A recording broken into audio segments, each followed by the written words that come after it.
Good morning. Welcome to the Unitarian Universalist congregation of Monmouth County. My name is Tom Harbison. My pronouns are he, him, and I serve as the senior VP. My name is Cole Harbison. My pronouns are he, him, and Whoever you are, whomever you love, however you arrived at this beloved place, you are welcome here. Our mission is to create community, transform ourselves, and transform the world. I draw your attention to the back side of your orders of service for announcements and service information for next week. For those on the live stream or for video viewers, the order of service link is available to you in the YouTube service description box. After the service, coffee will be served in the community room, and people of all ages are welcome to visit with one another. And we invite you to join us in a day of service following worship. We will come together as a community to give back and make a positive impact on our facility and the lives of others. There will be opportunities for all ages to show our values in action and make a difference. If you're new to us, please do visit our website, uucmc.org, where you can sign up to get all the latest news of the congregation by email. We look forward to getting to know you better. Please put your devices on silent as we enter into worship together. Welcome again to this place of love and hope.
I'm the Reverend Dr. Craig Rubano, and I'm pleased to see you today.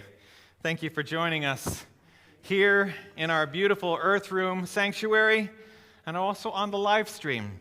And indeed, whenever you are choosing to watch this service from among our YouTube library offerings. On this Martin Luther King Jr. weekend, and in keeping with our monthly congregational theme of liberating love, this morning we celebrate the act of service, when we help one another, when we listen to one another, when we share one another's lives, when we acknowledge one another's particular ways of being alive in this world. We serve that love which is larger than any one of us alone. There is still time to sign up to be a part of your UUCMC staff's entry in this year's auction. Details are on the back of your orders of service, but this Saturday, from 2 to 5, your staff will hold a delicious game day, complete with a chocolate fountain and bingo cards. Join in on the fun and contribute to the operating fund for our lives together as a congregation. And this important news: after worship, before we settle into the community service activities we have planned, our first collective action will be cake-related. Now, today is Sari Albertus' birthday, but it is a birthday of moment, shall we say, for our dear Marinelle Mukherjee. Yes, I won't mention the age, but I did see the cake and it's on there, Marinelle. So if you need to go right now and do some smudge work, you get going. But that's not all, because not only is tomorrow Jan Boyarin's birthday, but our beloved Jeannie Perkins will be 97 years young. So there is cake. So please stay after the service to serenade Marinelle and Jeannie. So our call to worship, with worship understood in its original meaning of a shaping concern for all that is of worth, comes to us from the Reverend Dr. Martin Luther King Jr.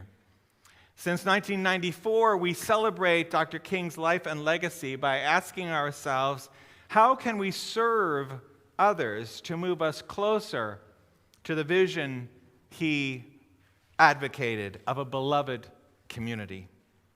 King once said, life's most persistent and urgent question is, what are you doing for others? And MLK Day is a national holiday observed as a day on, not a day off. Service helps to empower people, strengthen communities, break down barriers, and address social problems. And Unitarian Universalism has always been a faith tradition that seeks to bring healing and justice in service to a broken world. So let us be a faith community and a people of service today, tomorrow, and every day. Hear these words from The Drum Major Instinct, a sermon King delivered exactly 2 months before his assassination. If you want to be important, wonderful. If you want to be recognized, wonderful. If you want to be great, wonderful. But recognize that they who are greatest among you shall be your servant. That's a new definition of greatness. By giving that definition of greatness, it means that everybody can be great because everybody can serve. You don't have to have a college degree to serve. You don't have to make your subject and your verb agree to serve. You don't have to know about Plato and Aristotle to serve. You don't have to know Einstein's theory of relativity to serve. You don't have to know the second theory of thermodynamics in physics to serve.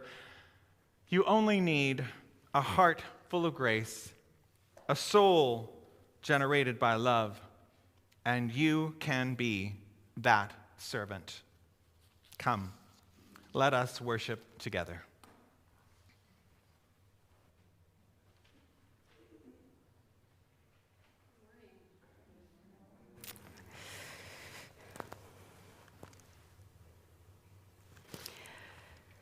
Today, well, since mid-December, the youth have been collecting hygiene items to make care kits for people who are experiencing homelessness and hunger in the Asbury Park area.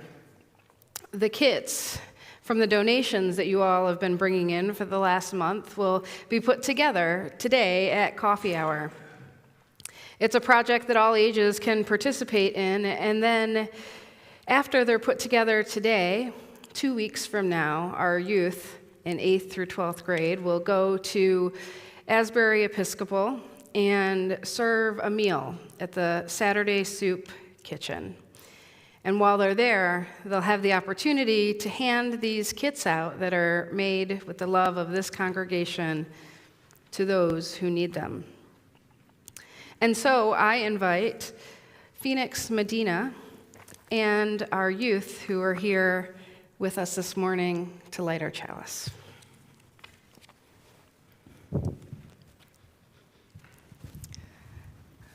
I know there are more youth here.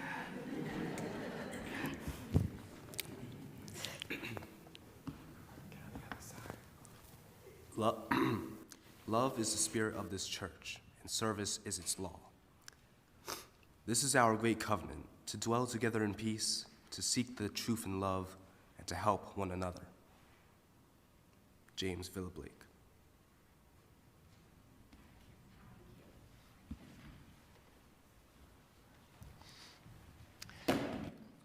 Well, I invite us to rise in body and our spirit. There we go. To sing our opening hymn, You Don't Need Your Hymnals, because this is a call and response song, an African-American folk hymn believed to have been used for encoded announcements of escape attempts during the period of enslavement in this country. The UUA Hymn Book Resources Commission named its tune Egbert Ethelrod Brown, after the first African-American to be ordained in 1912, a Unitarian minister. I'm on my way to the Freedom Land, and the words we'll use are on the screen.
The Reverend Dr. Martin Luther King Jr.'s words, everybody can be great because anybody can serve,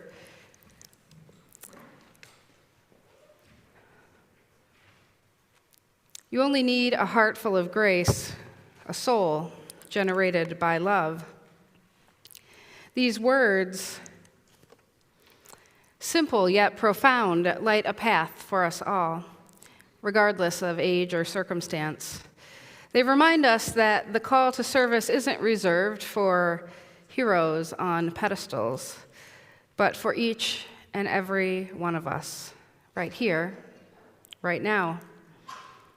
The children's book, Peaceful Fights for Equal Rights, Rob Sanders uses sparse lyrical writing to introduce abstract concepts like fighting for what you believe in, and then turns them into something actionable. As I read the story, immerse yourself in the pages of this children's book and find in it the actions and ways you can be of service to the cause of building a beloved community. We all have a part to play. This first slide is a quote from Dr. King that peace is at the heart of beloved community. And it goes, we must pursue peaceful ends through peaceful means.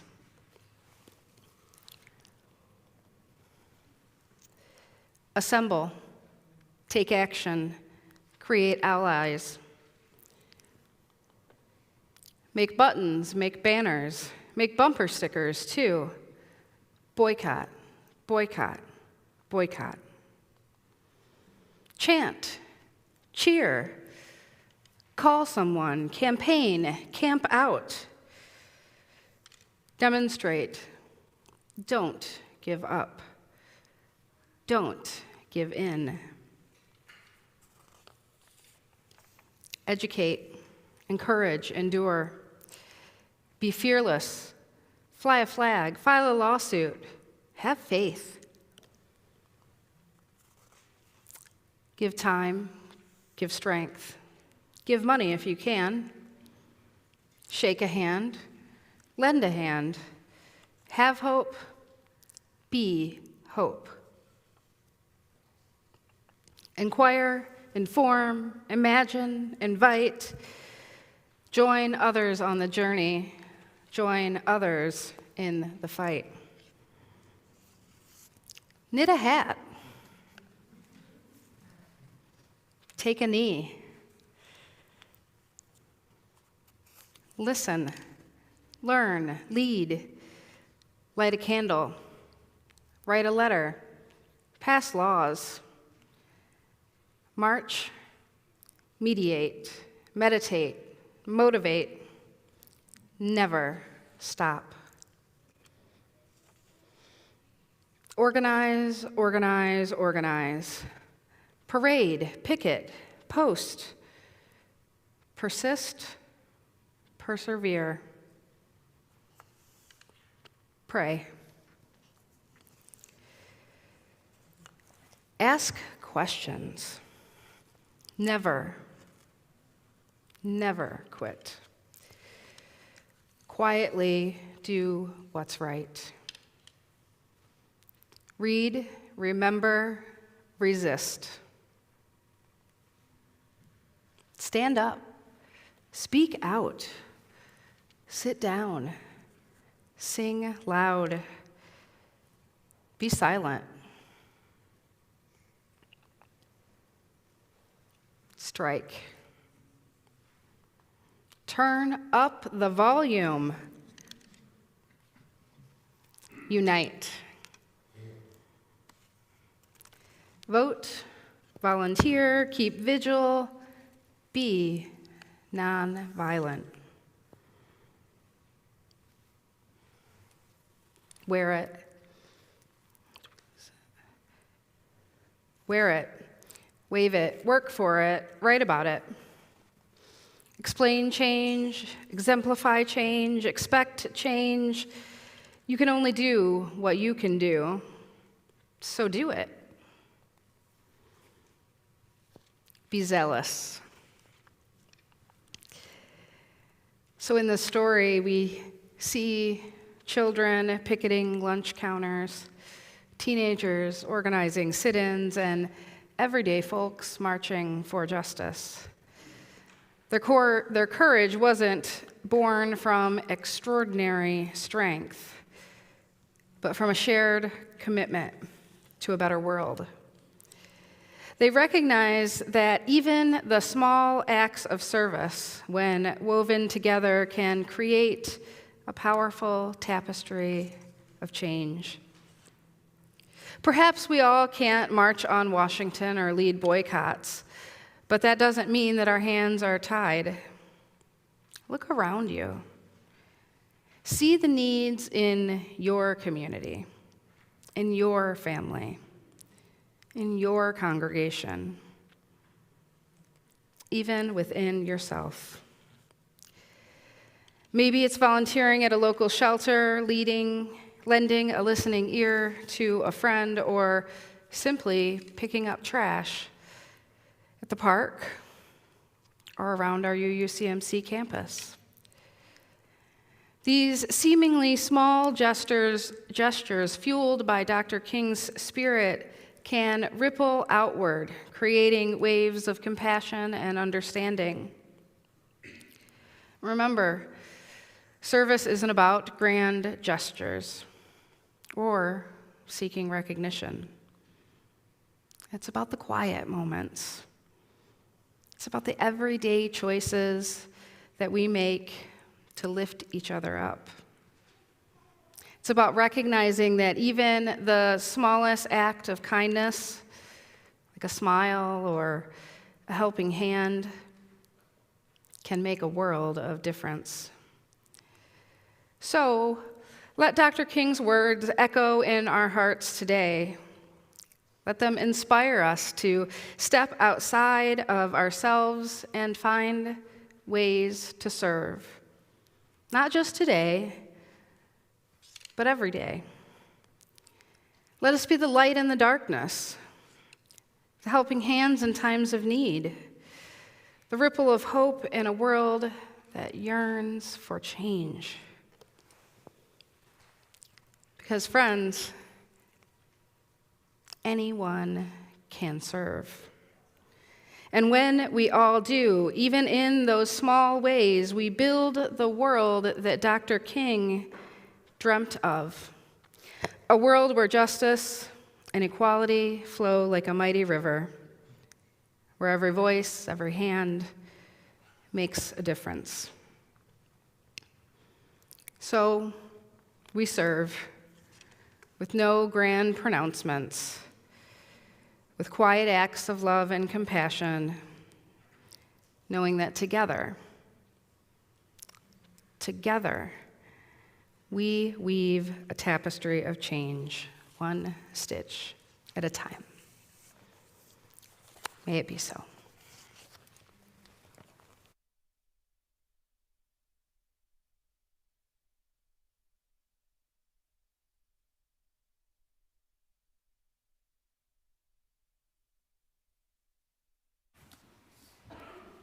Every week in this congregation, we're provided with an opportunity to practice generosity. This is your invitation to contribute to the well-being of our congregation and to our social justice partners through the good works of organizations which receive half of the monies collected each month. Our Share the Plate recipient for January is the Climate Reality Project, which since 2006 has been helping to end pollution and advocating for clean energy solutions. New Jersey has 2 Climate Reality Project chapters, one at Rutgers University and the other Greater New Jersey Gateway. They welcome your participation. They recruit, train, and mobilize people of all walks of life to become champions for the environment. For those of you present here in the meeting house, the plates will be passed by the ushers. You may also join this time of generosity via text, send your offering by mail, or charge your contribution online with a memo designating an amount to the Climate Reality Project. Please give generously.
Good morning. As our singers assemble, I'd like to tell you a little bit about the music. So years ago, it might have been 2016 or 17, I remember chatting with someone from the congregation, and they asked me, where are all the new protest songs? What are the protest songs of this moment? So those songs were being improvised, they were being composed, and they were growing from the needs of activists. But I'm happy to report that some of the most relevant protest songs of the last 10 years have been assembled into a new online resource called the Justice Choir Songbook. The Westminster Presbyterian Church of Minneapolis has sponsored this resource. They hired editors. The editors put out a call for new songs. They received almost 150 submissions, which they narrowed down to 60, and then they asked for an outside jury to determine the final 43 accepted songs.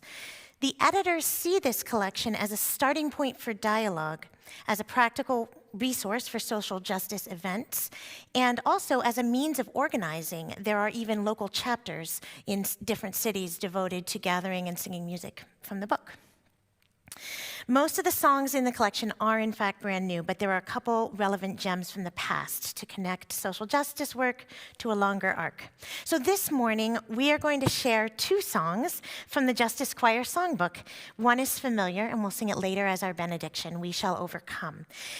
But the one that we're going to offer now was composed by Wendy Buck at the Women's March on Washington in 2017. So if any of you are searching for songs that speak to the activism of today, the songbook is one place to find them. It's freely available, only a few clicks away, and let me know if you have questions. So as we continue to serve and work toward justice, music rises to lift us on our way. Here is Wendy Buck's "Bend the Arc."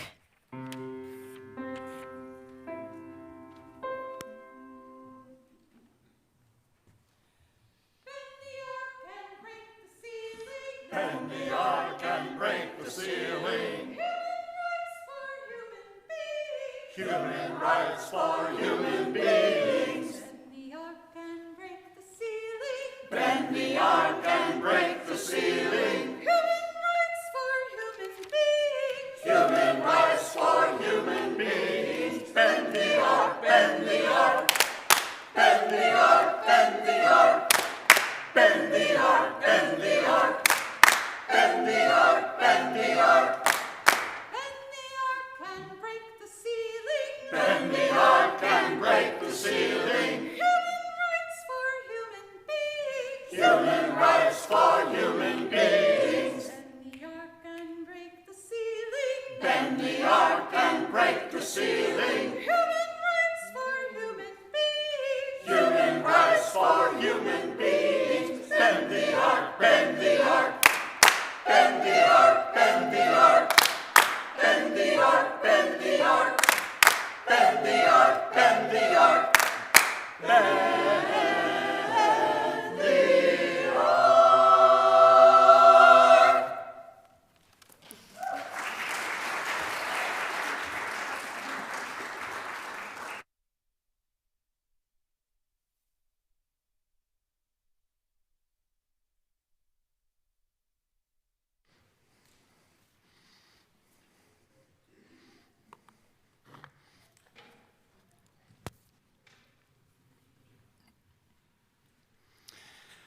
As many of you know, at least I hope you know, on Wednesday afternoons, each week I am to be in the pulpit. I send out a meditation entitled "Together with ... and then something appropriate. If you get the e-blast, you get the meditation. The meditation focuses on the themes of that coming Sunday's worship service and includes a poem that I share along with some discussion questions. And on Thursday afternoons, those meditation weeks at 4 p.m. on Zoom, I hold a tea time gathering where we use the shared poem to open our hearts to one another. The result has been extraordinary. Sharing, attentive listening, and provocative poetry interpretation as we sit in service to one another through the magic of virtual gathering. I always go into the week's tea time with my set of reactions to the poem, and I always emerge with new ways of considering those words, ways that I would not have had any way of anticipating. That may seem self-evident, but I believe the process is actually quite profound.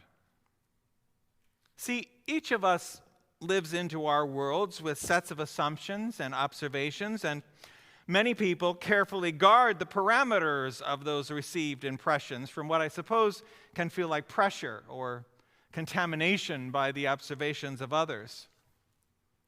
But to be open to others' viewpoints, to listen, to engage with others' interpretations, their worldviews, that is service work.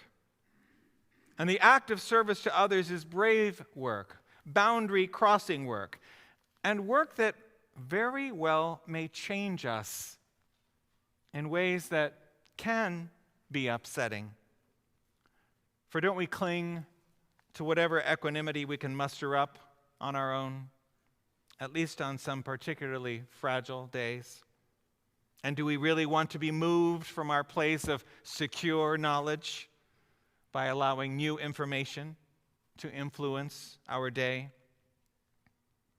And yet, as we heard in our call to worship, the Reverend Dr. Martin Luther King Jr.'s exhortation to his followers and to us all was to consider greatness not in our ability to lead, to be out in front of others in impenetrable surety, but precisely in opening ourselves up to others.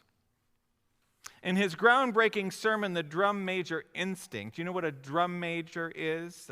It's the one that goes out in front and leads the marching band, usually with a whistle in their mouth and a baton or a mace in their hands. In that sermon, King described an attitude lamentably present in society, an instinct to be out in front, to lead the parade, a desire to be first. Caught up in that obsession, King contended, people end up needing to push others down in order to feel themselves pushed up. He saw this drum major instinct as being at the root of the racism that prevents people otherwise allied in need from being allied in the struggle.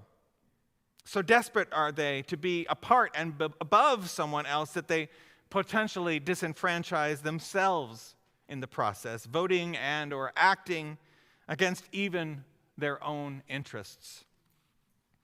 King countered this instinct with a vision of greatness taken from a Bible story where when Jesus' disciples wanted to sit at his right and left hand to be great in the eyes of the world, Jesus had responded, "Whoever among you wishes to be great will be your servant." We make a principled life by what we give, by how we serve. And you can even say that our faith movement is centered in service to others. Unitarian Universalism is the proud descendant of two Christian denominations, Unitarianism and Universalism, both of which throughout their history developed deep questions about the doctrinal tenets of the Christian faith. Unitarians, right from the time of the Reformation, the 16th century breaking away from Roman Catholicism, the Reformation, whose rallying cry was sola scriptura, only what's in the Scriptures. Well, Unitarians questioned the doctrine of the Trinitarian understanding of God, since as the Bible was finally translated into the languages that people actually spoke, a godly Holy Trinity was demonstrably not contained in the Scriptures. And for their strict adherence to Reformation principles of questioning, Unitarians were banished to Eastern Europe, later making their way to Holland, England, and then to the American colonies. Universalists, beginning in the early 19th century, became a denomination taking up a strand of what had always been part of the followers of Jesus, the idea of universal salvation, that if any had access to eternal life. All did. This flew in the face of a post-Reformation trend in Protestantism that held only pre-chosen people would be saved. In both Unitarianism and Universalism, therefore, we see a swerving away from a carefully guarded select, chosen based on adherence to believing things unthinkingly, believing that there was only one way to think about God, and that eternity was always confined to the faithful. Any alternatives to these doctrines were seen as dangerous, for they allowed reasonable people's alternative interpretations, their views based on how they lived their lives in the world, to enter into the conversation. Unitarians and Universalists, at least more than traditional forms of Christianity, listened to others outside the usual parameters of thought. They placed themselves in service to the opinions and passions and perspectives of people held by those in power to be outsiders. And so in this country, both Unitarians and Universalists tried to envision how they could consider themselves a church if they abandoned a penchant for lockstep authority in favor of a growing influence from humanist and transcendental thought. Their answer was to abandon the idea of a creed, the notion that to belong to a congregation, one had to declare that one believed in a laundry list of impossible-to-prove tenets, in favor of what was a completely biblical concept, that of covenant, a set of promises congregants would make about how they would behave toward one another and how they would interface with the larger world. Two such brief written covenants became extremely popular in Unitarian and Universalist congregations, and in each, service is centered in striking ways. Phoenix shared with us the Unitarian version as our chalice lighting words, written in 1894 for the church he served in Evanston, Illinois, by Unitarian minister James Villa Blake. Of course, both covenants I'll describe have been slightly altered over the years to accommodate ongoing changes in demographics and cultural understandings, but the essence of each has remained constant, and both are used currently by many, many of our Unitarian Universalist congregations as their spoken covenants each week. Blake's Unitarian covenant represented the radical version of Unitarianism that emerged in the post-Civil War period. Love is the spirit of this church, and service its law. This is our great covenant, to dwell together in peace, to seek the truth in love, and to help one another. Notice that it begins in the kind of liberating love that informs our monthly congregational theme and ends in service, in helping one another. The Universalist version was written by Universalist minister L.Griswold Williams. Williams had been expelled from Universalist seminary in 1915 because of his support for growing labor unionizing movements. He became an itinerant minister opposed to the Great War because of the way it sent members of the working class to die. He lost every job he had because of his progressive views on class. He joined conscientious objector Quakers who traveled to France to help rebuild homes destroyed in the conflict. And after the First World War, he settled back into Universalist ministry, and in 1933, modifying the Unitarian language of Blake, wrote his own covenant, the words of which will sound especially familiar to us here, I think. Love is the doctrine of this congregation, the quest for truth, its sacrament, and service, its prayer. This is our great covenant, to dwell together in peace, to seek the truth in love, and to bear witness in the world to the healing and transforming power of community. Notice again, it begins in an open doctrine of love, and through service as a form of prayer, ends in community. If prayer is, as I understand it, a holding in the mind of something with intention, the literal creation of neural networks of care in our own beings, then service as prayer would have us live our lives open to the ideas, thoughts, interpretations, worldviews of others, taking those into our beings in important formative ways. I believe what we do in Unitarian Universalism, and tea time is just one accessible version of this practice, is rather dangerous and profound. We open ourselves up in service to others, knowing full well that in the process, we will be changed. Whether we intone service provocatively as the law of this congregation or its prayer, we state our contention that it is in community where the Spirit of God resides. In other words, as Christian Unitarian theologian James Luther Adams wrote, and which was so influential for my own ministerial formation, God is that community-forming force in the world. Whenever we are acting in service to others in community, we live into that which is larger than any one of us, whatever words we want to use to describe it. And of course, having many words to describe the divine or the all or that great mystery or the love that will not let us go, that diversity of words is precisely the point.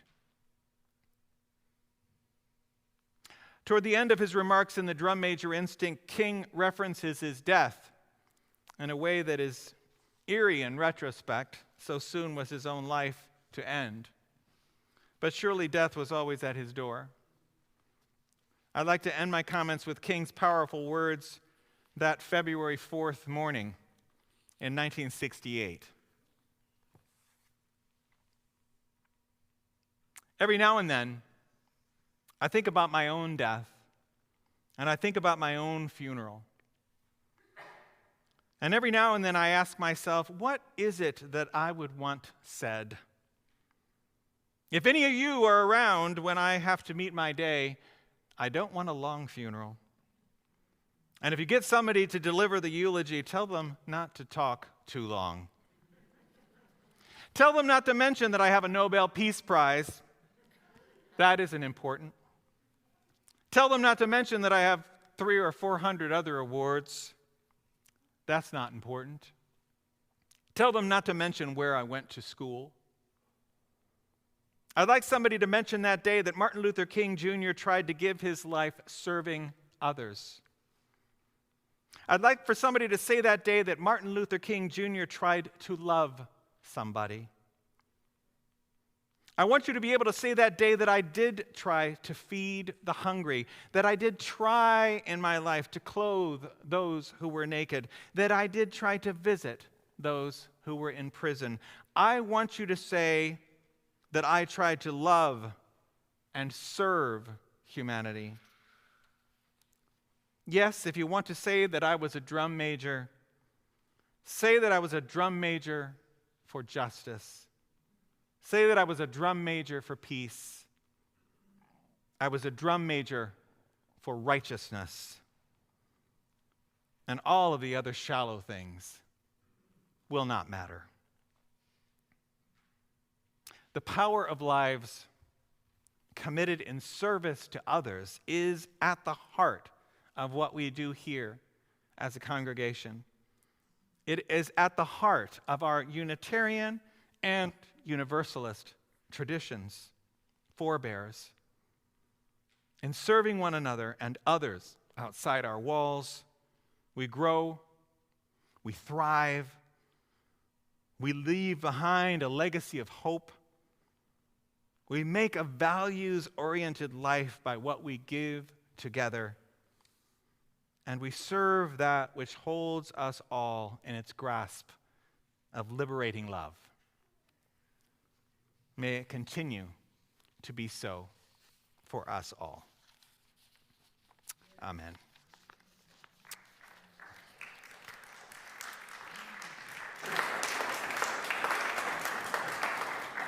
I invite us into a time of prayer and meditation this morning by inviting us to learn together and sing a musical setting of an Emily Dickinson poem.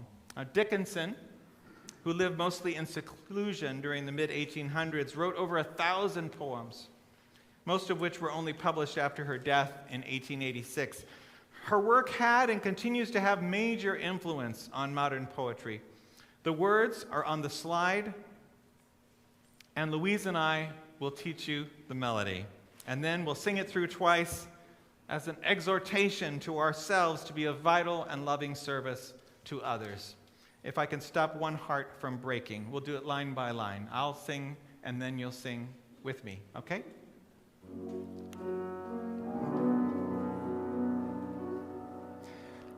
If I can stop one heart from breaking, I shall not live in vain.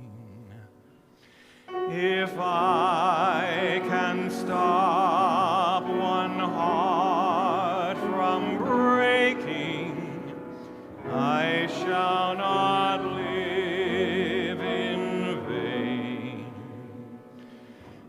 If I can ease one life the aching, or cool one pain, if I can ease one life the aching, or cool one pain, or help one fainting robin unto his nest again, or help one fainting robin unto his nest again,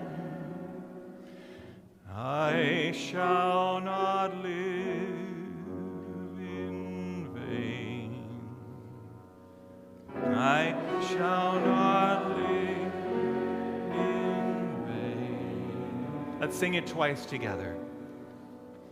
If I can stop one heart from breaking, I shall not live in vain.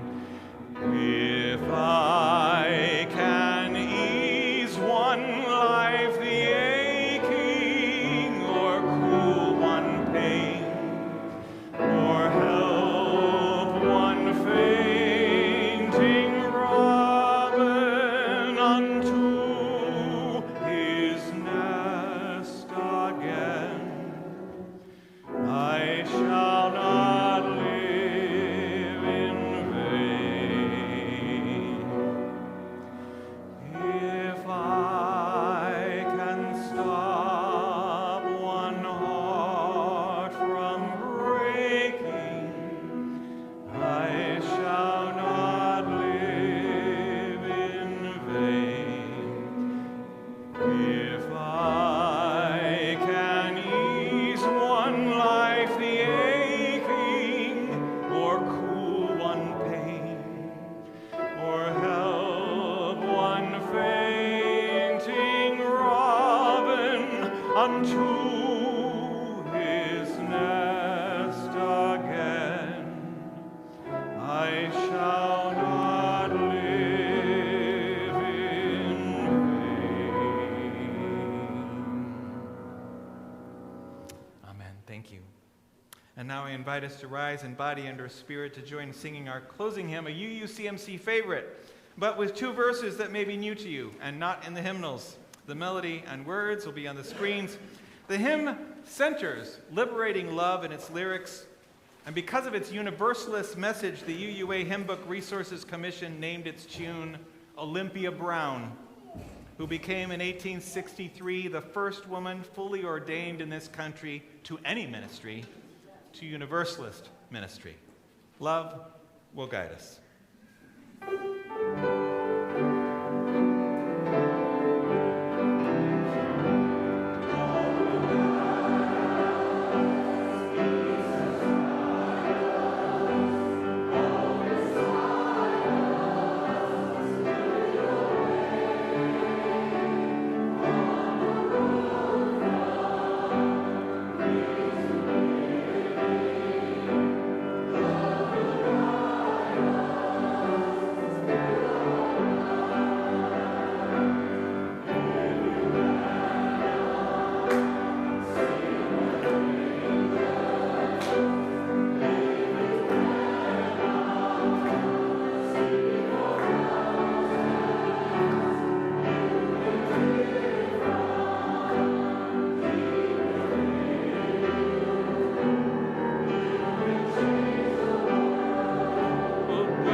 Memphis, 4 days before he was killed, King recited the words of "We Shall Overcome" in what would be his final sermon. Days later, that same African-American spiritual was sung by over 50,000 attendees at his funeral. For our benediction, the UU singers will lead us in "We Shall Overcome." They'll sing it through once, and then we'll join them singing it through once.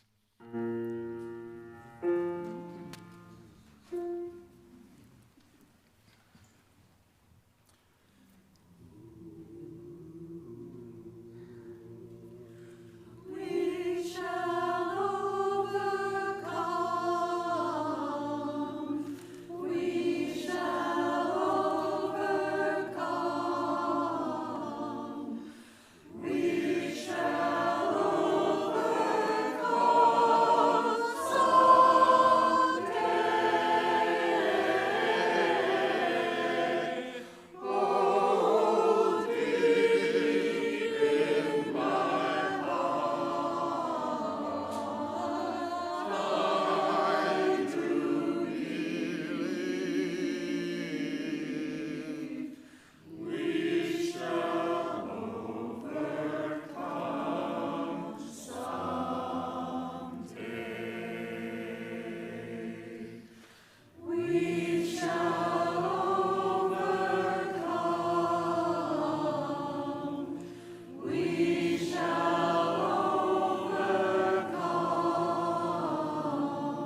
Please remember to join us in the community room to celebrate our birthday women, followed by actions of service, along with coffee and light refreshments. Let us go in peace to serve and bless the world.